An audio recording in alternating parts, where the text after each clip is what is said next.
Hello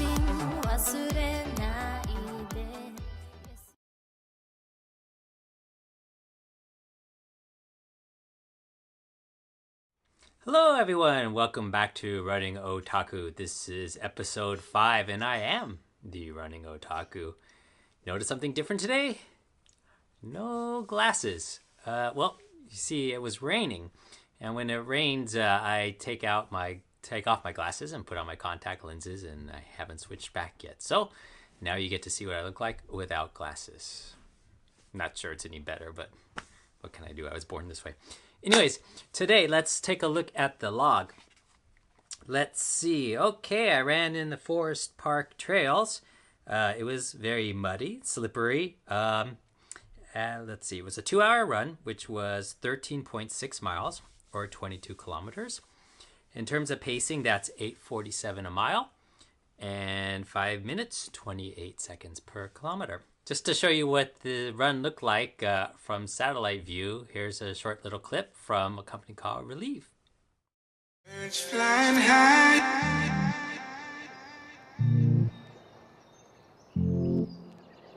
sun in the sky, sun in the sky, you know how I feel.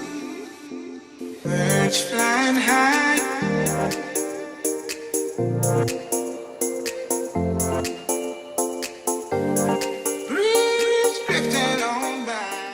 Let's go into data here. You can see from Stryd, and again, I'm using the Stryd FootPod. And in a later episode, I'll get into some of the details about what it measures and how it does, at least at a high level. But let's look at the run today. So it was quite hilly. We'll start with the overall number. So it was 2 hours and 2 seconds, 13.6 miles. My average pace again was 8:48 a mile. And the average power was 210 watts or so. And as you can see here, this purple line is the elevation. So the first half of the run was quite steep up, and then the second half of the run was back down again. And so let's take a look at some of these numbers here. Again, you can see the average pace right here.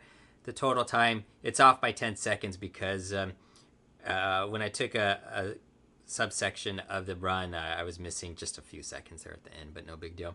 So 210 watts. Elapsed leg spring stiffness, or average leg spring stiffness, or LSS, was 7.8. And again, at a later time, I'll discuss what that metric is.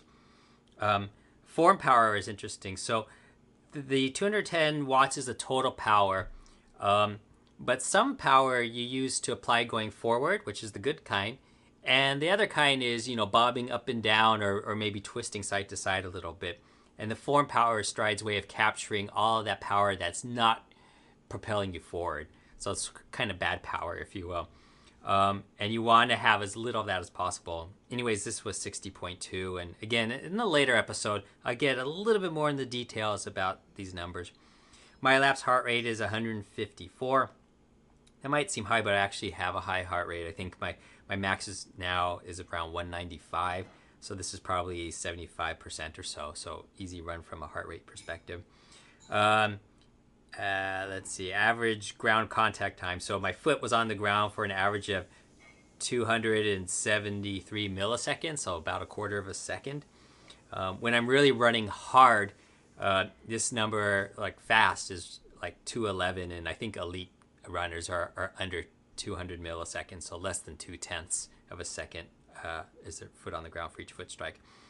And my cadence here was quite slow, 167. Usually when I'm running in race conditions, I'm right around 180 or so. And the average vertical oscillation, this is how high my center of gravity is bobbing up and down, so 6.9 centimeters. I don't really want to get into that now. And then the total distance here. So that's the whole run. What I'm going to do now is split it into 2 segments. The first half, which was uphill, and the second half, which was downhill.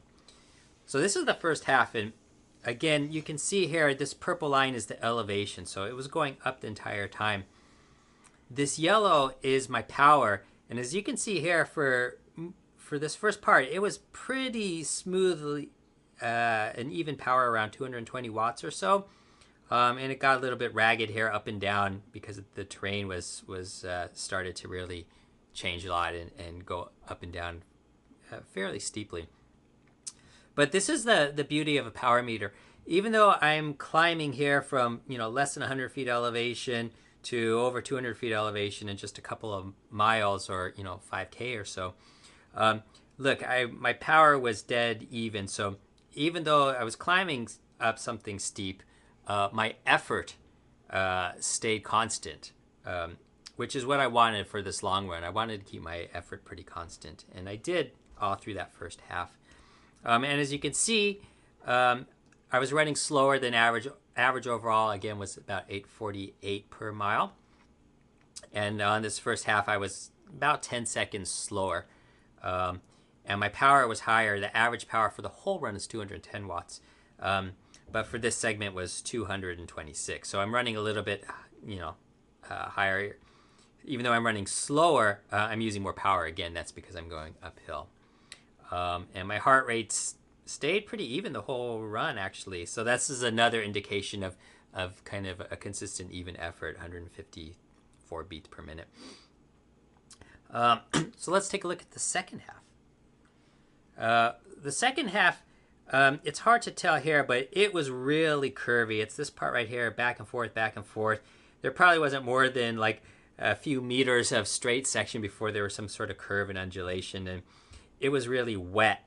So I was trying not to slip and fall, which I made it the whole way without falling once. And so for this second part, I was running 8 seconds per mile faster than the average for the overall run. But the power was much less. So again, it was 210 watts for the whole run, but this downhill second half was only 198. So I was running really, really easy there. But the power fluctuated a lot because the terrain, sometimes it was high, sometimes it was really low, coming around some of these turns quite slowly, etc. So that was the overall run. Let's see, what else did I have here? Okay, here's just a summary for by mile. It says laps here, but it means, let's see if I can get this thing to draw on the screen. Oops. Yeah, so this is by mile. So for example, the first mile was 9 minutes 5 seconds for the mile at 218 watts. The second mile was the exact same pace, 9 minutes 5 seconds, but it was much steeper, and so I had to use a lot more power to keep that same pace. And so you can see the wattage here and the pacing. So pretty consistent run. It was actually a little bit less than I wanted to run. I probably should have run around closer to 220 to 230 watts instead of 210 for the average. But that's okay. I was running with a few other people, and because of all the curves and undulations, I wanted to take it a little bit easy. So next week, when I have my long run and I need to do it on hills, I'll probably find a lot more pavement to run on so that I can push it a little bit harder without worrying about falling. Okay, so for the weekly summary, let's take a look at the logbook here and see what we have. Overall, at the very bottom of the page here, you can see the total came out to be 7 hours and 5 minutes of running, which was 51 miles or 82 kilometers. And to give you an idea of where that stands, if we go to this other graph here that I beautifully have drawn as best I can, miles per week. So you can see here that for the week of December 10th, I did 51, which is essentially what I did last week, where I had a 5K race. And you could see I had been building up to 70 miles in the past. So this week actually felt pretty easy for me in terms of mileage. And I think I have to take a close look at the plan, but I think I'll start progressing. So instead of 7 hours, next week might be 7 hours and 20 minutes or 7 hours and 30 minutes. And building up to, I would assume, 8 or 9 hours a week of running at the peak, which for me right now seems like that's going to be quite doable. So I'm excited about that. Okay, so now we are looking at the app called Auto Sleep, which I use the Apple Watch when I sleep at night, and it's tracking my heart rate and sleeping.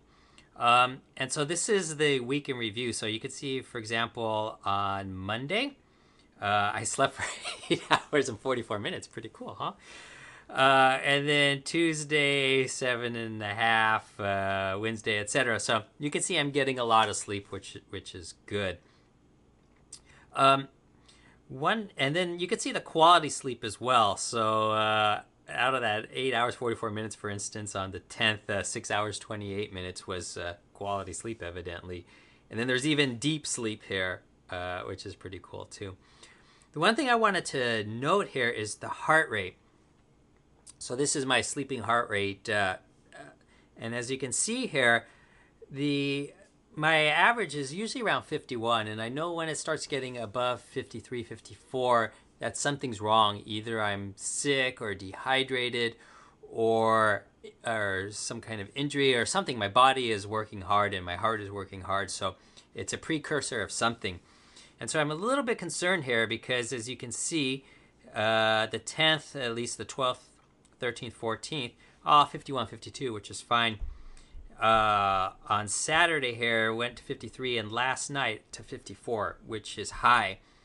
So I actually feel great. I feel quite rested. My legs aren't really that sore. As you saw, the mileage is less than I have been running in the past. So I feel great, but my heart rate was up. Now, this could be because I had a glass of wine. That might have caused a higher heart rate last night. I'm not sure. Could mean I'm getting sick, or maybe my body's run down, although I don't feel like it. So we'll see about the sickness. I'm getting plenty of sleep, but I'll try and get a little bit more plenty of sleep tonight, and we'll see what happens there. So that was the week in review. Let's take a quick look at what is in store for me next week. Now I'm back to my Final Surge app, in which my coach downloads all the workouts for me. And I can see here that I've got 7 hours and 15 minutes of running. It's only 10 minutes more than I ran this week, so shouldn't be too hard. I see on Monday I've got a 30-minute run, which is easy.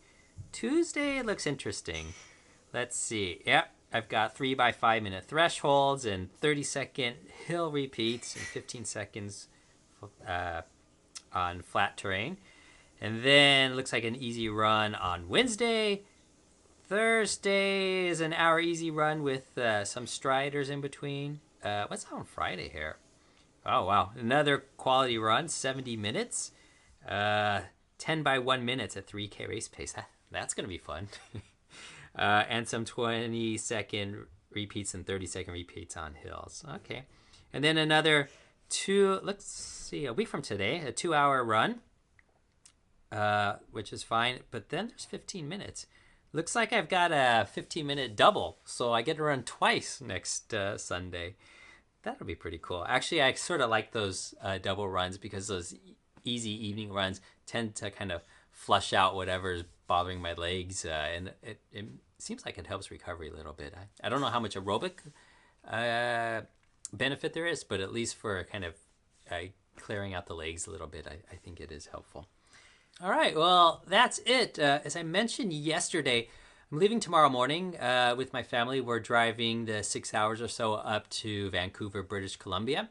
We're going to spend the week up there, so I'll bring my camera, see what I can film, see what I have time for editing. The idea is to have some fun, so I want to keep making these videos, which is super fun too, but not for my wife and daughter. So have some family time there. We'll see what happens in terms of the episodes for next week. But thank you once again for watching. Let me know what questions you have on running with power. Like I said, I'll get into more detail soon. But this gives you at least kind of getting your toes wet into power running. So that's it. If you like what you saw, hit the like button. You can also subscribe too. That makes me very happy. And that's it for today. So we'll see you all next time. Bye-bye.